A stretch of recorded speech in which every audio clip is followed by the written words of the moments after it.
welcome back to Pulled Focus, where we are continuing to speak to the filmmakers involved in this year's Take Pride Film Festival. Today we're joined by Patricia, who's the director of Perdóname, Lola. And hi Patricia, can you tell us a bit about Hey, yourself? hi, hello. I'm such a pleasure to join you for this interview. So, in fact, I just want to point out first of all that this is a film that has been co-directed with Marco Juvet. He's a independent filmmaker based in Montreal. I'm a Spanish filmmaker based in Brussels. I have been making films, short films, for about 14 years. Yeah, and this one is quite close to my heart because it was shot in the small village where my grandparents were born and where I spent most summers. So you will find out about it very soon. Great, we're going to show the trailer of the Perdóname, Lola.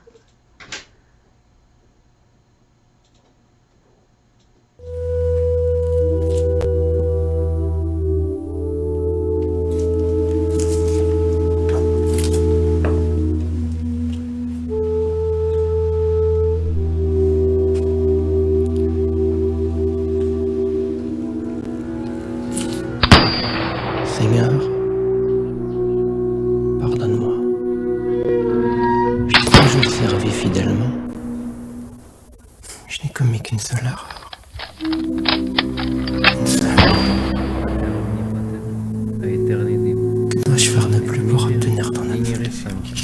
Angelum tuum de caelis, se custodiat, foveat, protegat, videt atque, defendat omnes habitantes in not habitaculo, per Christum Dominum nostrum. Thank you for that. The film is in French and Spanish. Can you tell us a bit about what happens in the film?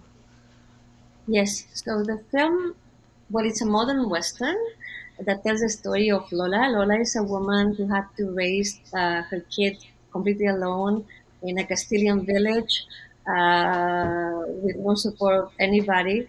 And the story starts when there's an accident involving Felipe, her son, and that causes that the father, he's a priest, that's why he couldn't be there, comes back to the village. So it's the story about the meeting back together.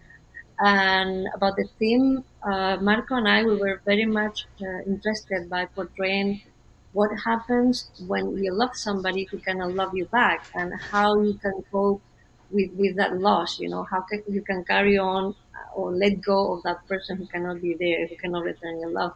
So the story is very much about this.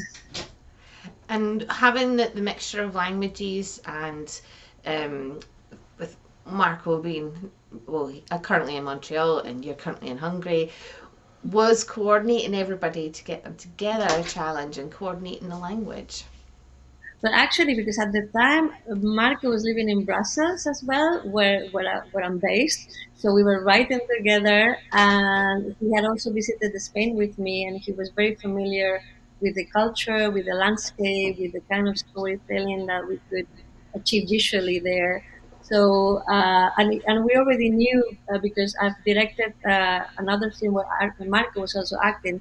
We already knew that he would be one of the lead characters, but since the film had to be shot in Spanish and he doesn't speak Spanish, so we decided to make this character of French origin. Since he's from Montreal, his native language is French.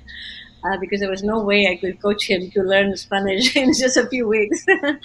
So, but he did learn his lines perfectly well just for the film. You know, that's why the film ended up being bilingual, Spanish French. And a lot of the shots are outside in locations that do kind of lend themselves to a sort of a Western movie, which is Yeah, yes, great, indeed, amazing indeed. scenery in Spain. Were those challenges as well with your lighting and sort of like the weather conditions? Did you have any difficulties? Well, yes and no. It is true that we chose the Western genre for this film in particular precisely because these Castilian landscapes, and not just Castilian, in the south we have plenty of deserts like this, you know, wild landscapes where your sight is just lost in the horizon, right? So we knew we wanted to make a Western using 235, of course, respecting the codes of the genre, that is slow shots, Everything is visually told, very minimal dialogue. The landscape plays a big role, and it's in the case of this story, it's about isolation. And we did, because essentially since Marco was acting, we had a very minimal crew, so we could only use LED panels to compensate a bit for the sunlight, plus some reflectors. So that was all there was. So we were constantly monitoring the trajectory of the sun, trying to make sure that we was gonna feed the shot that we had to. That we wanted to shoot. We did a full storyboard, so of the entire film, beginning to end, that we had with us during the shooting. So what we did is essentially we moved to my grandparents' house for about 2 3 weeks, I think, knowing that weather could be an issue. So we essentially shot as planned as much as we could, and whenever there was a weather issue, we were very flexible to swap some scenes that could maybe happen indoors with the ones that were supposed to happen outdoors, since we had the flexibility of having a small crew and the location being free. Let's say we could stay there as long as we wanted. That's how we overcame the difficulties of weather. Brilliant, and the landscape and the weather and everything have really added to the story as well. They've become their own characters, really. Um, Absolutely. uh, what other filmmakers have influenced your work with this and with other pieces that you've completed? Well, for this film in particular, we did study a number of classical Western films, in particular the Sergio Leone films, and we really did watch them, stopping them and analyzing, okay, how is he using language? How is he combining the wide shot with the close-ups?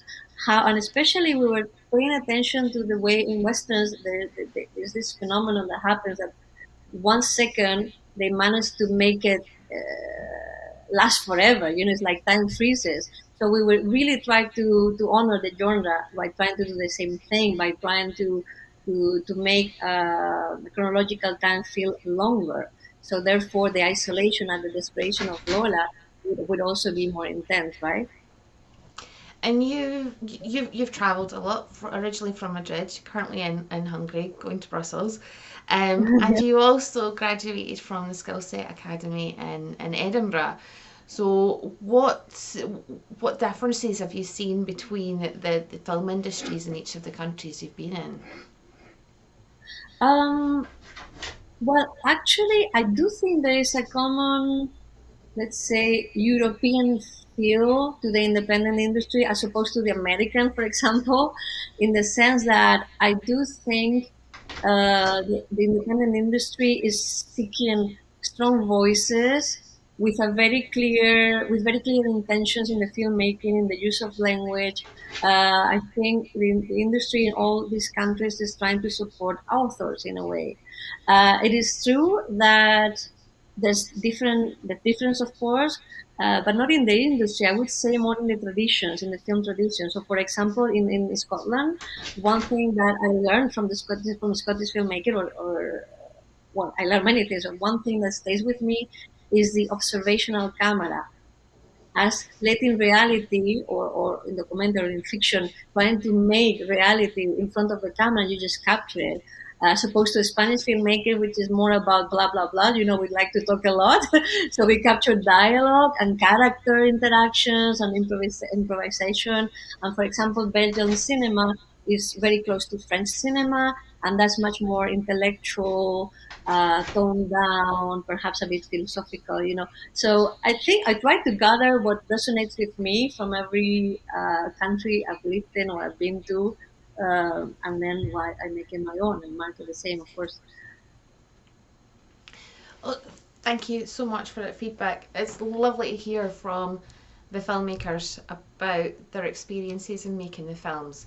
The Deep Fried Film Festival started in 2006, and we've continued to have films submitted from all over the world. So you can start to see kind of different styles within different countries as well, which matches up Yeah. with what you've said there. We have had to put the film festival online this year because we didn't know what would happen with the COVID restrictions.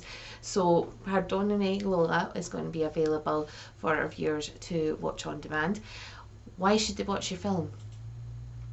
Oh, I think it's because the film addresses questions that are universal to all, which is love, loss, and grief.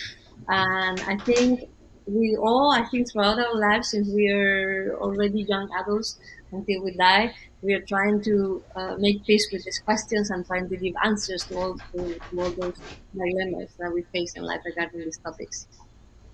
Fantastic. I'm so And it's looking also very forward to fun. I'm so looking forward to screening the film and getting our viewers' feedback as well. Thank you very much for joining Thank us you so today. much.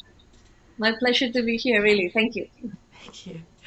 So you can continue to watch our filmmaker interviews here on Facebook, YouTube, and the film festival is available on demand throughout the period of 16th of August to the 29th of August. For now, this has been Pulled Focus. Thanks for watching.